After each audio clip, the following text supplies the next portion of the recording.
Security has recently become a key issue, which is not surprising, not only because of the war in Ukraine, but also due to the increasing number of violations of Polish airspace. Let us recall that on the night of December 24th, 59 smuggling balloons, containing among other things GPS transmitters, crossed Poland's border, and as indicated by the Polish National Security Bureau, this was a provocation under the guise of smuggling.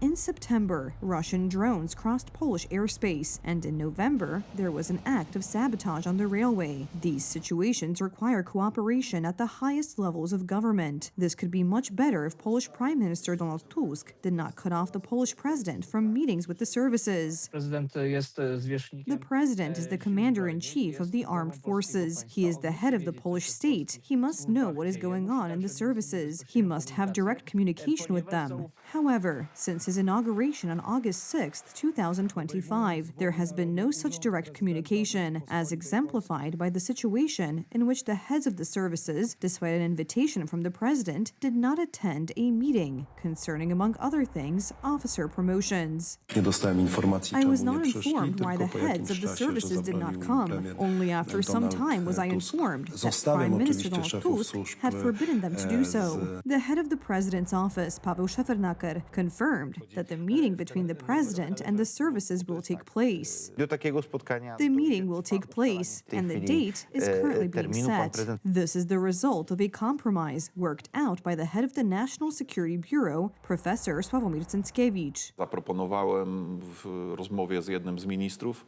In a conversation with one of the ministers, Minister Zalewski from the Ministry of National Defense, I proposed, as part of a compromise, a model of a meeting in which the heads of the services would come with the coordinating minister or the minister supervising these services. I have consulted this with the president beforehand. The meeting will be attended by the heads of the most important Polish services and two ministers, whose departments exercise control over them. They will be Minister of National Defense Władysław Kosiniak-Kamysz and Special Services Coordinator Tomasz Siemoniak.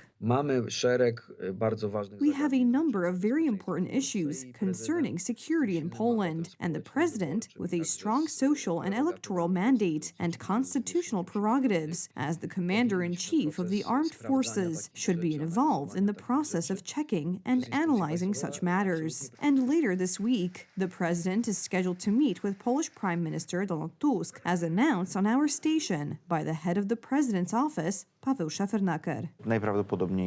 There will be a meeting this week, most likely between the president and the prime minister. There are many issues related to foreign policy, geopolitics, and the security of Poles, and these are the most important issues today. Stability of power and good communication in difficult times are essential, which is why any form of cooperation is welcome. After all, it is very important, as Poland and Poles, that we do not lose, but gain.